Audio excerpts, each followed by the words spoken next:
Good evening, everybody. Welcome to Hope Recap. We welcome you to ask any questions that you have, and if you want to join in, just go ahead and comment whatever platform you're watching from. We have Pastor John here, who spoke a very powerful message on Tuesday, and Dr. Young here with us as well. We're very happy that they're here to answer some questions. The first question I have is for you, Pastor John, and that would be, what are some practical pieces of advice you would give to someone that may be growing with thorns and, going through a really tough season where God is trying to teach them something, but they're not really, there's no end in sight for them? Wow, it's a very deep existential question that you've just asked right there.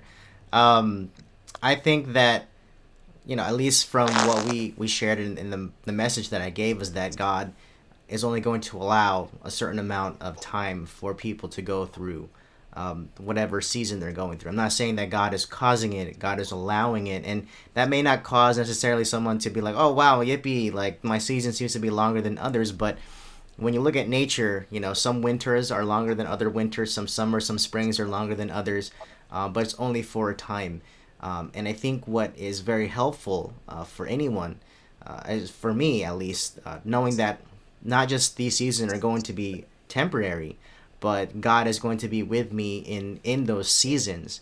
Now, whether it's a season of learning or unlearning, that's something that you can only look back in hindsight.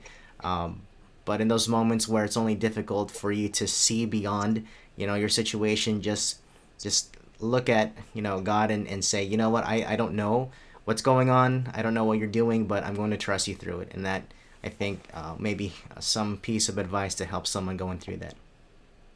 Mhm. Dr. Young, do you have anything you'd want to add on to that? Now, I think what John said is spot on, and I think one of the things that helps when you are going through this, and it seems like it's never ending, is to understand that not only are you holding on to God, but He's holding on to you as well. And there are times when you feel like I just can't hold on anymore. That's okay, because dads have big hands and they hold on to their kids. And Mm. so when you feel like you can't hold it anymore, just let God hold on to you. Yeah, that's a beautiful response. The second question I have here are, what are some key verses that come to mind that help you remember that Jesus is still in control? I'll let you go Dr. first, Dr. Yeah. Bill. Well, I love the verse in Isaiah that says, "Do not be afraid, for I am with you. Do not be dismayed, for I am your God. I will uphold you and help you with my righteous right hand." And in that vernacular, when excuse me, when God is talking in that tone of voice, when he's saying my right hand, he's talking about his right hand of power. And so I there are times when I struggle with fear, doubt, and anxiety, and I will just simply focus in on that particular verse because that's coming directly from God. And I have to remind myself that two things. Number one, if God says it, it's got to be true. And number two, it's a promise from God that He is going to help me and He can't break His promises. And so that's always been very helpful to me. Yeah, I think for me, Matthew 28, where he talks about the Great Commission, about how go ye therefore to all nations, about and going through all the Great Commission. I think at the tail end of that Great Commission is one of the greatest promises that Jesus has given, is that I will be with you until the end of the age, right? So he's not just going to be with you when you do good things or bad things. He's going to be with you, meaning he's going to be in it with you as you are moving forward Yeah. in whatever season, whatever, if you're, up, down, you're on the wayside or the far side, he's going to be with you. And I think for me, that's probably one of the greatest promises that has given me comfort over the course of my life. Great. Yeah, those are very good responses. The third question I have is, how can we best extend our love to others as His followers? You're talking about how God is love, and if we are His followers, we are doing our best, relying on Him to take on His character. What are some key ways that you can think of that we can extend our love best, or his love best, to other people? Well, Pastor, go first. okay. I think just when we talk about the nature of love, right? Love has to be more than a feeling. Has to be more than emotion, right? When God identifies as love, love is it's a verb. It's not just a noun. It's not just a feeling. It's intangible action, and it's not just it's not, and the action in of itself is other centered, meaning that you are doing something for the benefit of somebody else as opposed to benefiting you, right? Because most of the time when we think of love, it's like, oh, I'm going to love somebody if they love me back. But Jesus said, like, what does that do, right? Like, of course, even those that don't believe in me are going to do good for those that love them. But he says, love your enemy. And that's probably the most difficult thing that we can do, because we don't want to love people that don't love us back. We want to get back at people that hurt us, right? But that's completely the opposite in God's kind of kingdom, in God's character, where when we were sinners, Christ died for us. And so, in other words, he is willing to put his life on the line for those that are hostile to him. And so what we can do, especially as a Christian witness in this kind of age that we live in, where everybody's polarized, everybody, hates the other person who doesn't believe the same way. I think having conversations, being able to listen, being able to empathize, being able to help those that can't, that may not necessarily want to help you. I think just having just that kind of attitude and compassion, first of all, is really key. But also, just little things, smiling, being friends with people that you may not necessarily, hang out with or agree with. I think that just little things like that, but taking someone out to lunch and just listening to their story can go a long way. I think that's a great lead-in, John. And the other thing I think we have to understand as humans and as people who live in a Western culture is that we have romanticized the idea of love, and we think that it should flow easily. Back in the 70s, there was a movie called Love Story, and the key line in there, which is the world's biggest lie, is love is never having to say you're sorry.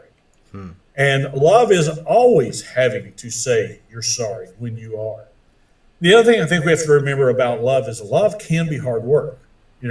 When we are, as Pastor John said, when we're dealing with issues that we're dealing with today, these make us uncomfortable. Sometimes we don't like to talk about them, and other times we like to talk about them too much, and we lash out at others rather than putting in the work that it takes to just sit and listen. And just by sitting and listening, you can break down a huge amount of barriers. And the other thing you got to remember is that when we listen to other people, we're not necessarily agreeing with them. There's nothing in there that says I have to agree with someone, but there's a big difference in when we listen. And I think that's one of the things that we're missing right now in our world. It's showing the love in the fact that no one wants to listen. We all want to talk. We all want to put our position forward. And I'm a firm believer that Jesus did an awful lot of listening to the people that came to him. And so if we're supposed to follow his example, that's what we should do. Yes, I think that is a very great answer. Actually, the other day, my friends and I were talking about how God loves us, and I know that you're talking about the risk of God, us trusting God and relying on His love, but we were kind of talking about it like the other way. How currently it's like we as humans, we give so many chances, and let's say hypothetically, you have this friendship and that person just keeps flaking out on you, or something like that. It's like, that's it, I've had enough. I've given you so many chances, and you never listen to me, you never do any of this, and you never want to hang out with me, and I've done everything for you, that I'm just going to walk away. And I was, sitting there thinking, how many times have we been that way with God? That God's been so good to us, and that God's been extending His love to us, and that we're just kind of like, okay, that's great, and we'll just go off and do our own thing, and then we'll come back and be like, hey, I kind of, and we as humans, if that's happening with us, we'd be like, okay, you're being toxic to me, then that's it, that's the end of this friendship, relationship, etc. But I've also like to twist it and think of it as God risking with us, because he knows that love is being a choice, that we can turn away from him any minute and be like, you know what, I'm done. I don't want to serve you anymore. I don't want to do what you called me to do. I'm sure I could be more successful in this. And like the prodigal son, as you mentioned, Pastor John, just whenever we do come back and we realize that God was right, and we might feel guilty, like, yeah, he's right, but he's never going to forgive me. He's never going to, and he's just waiting. Like, he has been waiting the whole time for you. Like, he never left and was like, you know what? They'll be back soon, so I'm just going to like leave. And then when they're like about to come back, I'll be here. Like, no, he was there the whole time waiting for us. And yeah, that was just something that your sermon had brought to mind. So, Well, I'm glad that y'all had that conversation. I think that God is a lot more gracious than we give him credit for. God is more loving than we give him credit for. I mean, when we put God's love in our terms, of course, it doesn't make any sense, because naturally we're selfish, right? If like we give people chances, if we even give them a second chance, right? We're like, if you mess yeah. up one more time, it's over. But that's not the way God works. He will give us every single opportunity to come back into a relationship with him. But God also understands boundaries. Like, if you don't want him, he won't force it, right? And that's the thing that people have to understand, is that love is always other-centered. It's never self-centered. And so when God continues to pursue us, and he does, even when we don't want him, he's not trying to kick the door down in our hearts and be like, let me in. He's not like the big bad wolf that's huffing and puffing until he blows the doors down, right? God's not like that. God is simply knocking on the door saying, hey, if you let me in, hey, well, we can eat together. We can hang out together. But in terms of his love, I mean, his love pursues until we completely shut the door from him, and that's when he'll respect our choice. And so that's God, and that's why he's awesome. Yep. Michelle, as you were talking about that, and you mentioned the prodigal son, and that has to be one of my favorite parables, if not my favorite parable, because I can see myself in that. The father never chased after the son when he went to the, quote, the foreign land. But the father got up every day and watched for his son to come home. And just like you said a minute ago, and you did really well with that, in the fact that many times we say, okay, I've given you 2 chances, 3 chances, hey, I'm out of here. God was always out there watching for his son to come home. And there were a number of reasons that we don't have enough time to get into tonight. But God always looked for his son to come home. And when he decided to come home, he was there. Yes, I think that is a very beautiful illustration, for sure. Uh, do either of you have anything else you'd want to add on, or any idea that might have popped into your mind while we were talking? I think, Bill, you had mentioned before our broadcast that you had something that you'd like to share. Yeah, so one of the things that I have thought about often, and I've had other people talk to me about, is what's the difference? And Pastor John, I'll throw this out to you, and then if we have time, I'll add my spin on it. What's the difference in between God allowing evil in the world and God causing evil in the world? All right, so I don't think anybody has children to for their children to become serial killers, right? I don't think anybody, when they're discussing having children, like, you know what, I think I'm going to have a serial killer as a child. No one ever does that, right? You create a child out of love, right? And you give them the best environment and nurture them to be the best that they can be. You pour out your resources, your love, everything into that child. But again, it comes down to choice.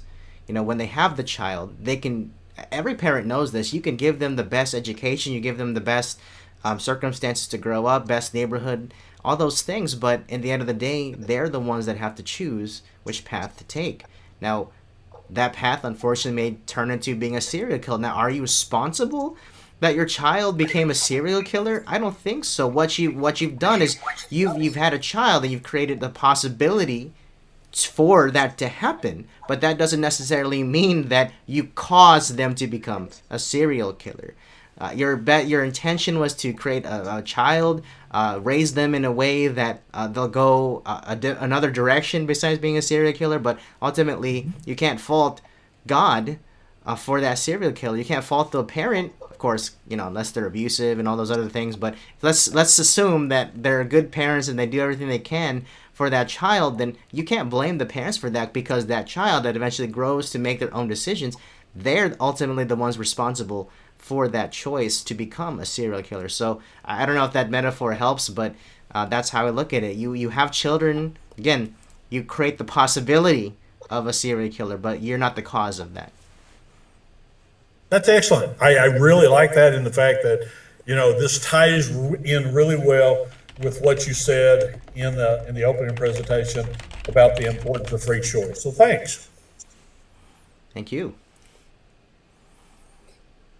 All right. Well, Seems like everybody online is kind of quiet. No one aside from Rebecca even said good evening. So, hey, those of you that are catching us on the chat, please say hello or something. Let us know that you're there.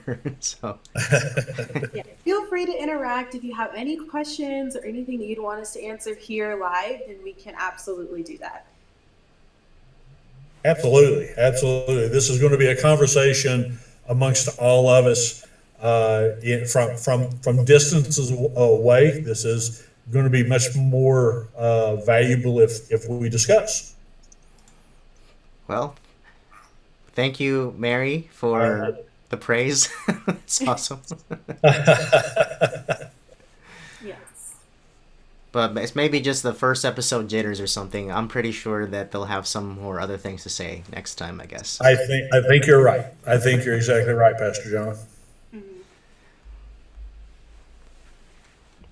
Well, to the best of my knowledge, this concludes our Hope Again recap. We will have this meeting, I believe, next Tuesday? No, tomorrow night. We'll have another recap tomorrow night. Yeah. Tomorrow night. Yeah. And that is it. Everybody have a good evening.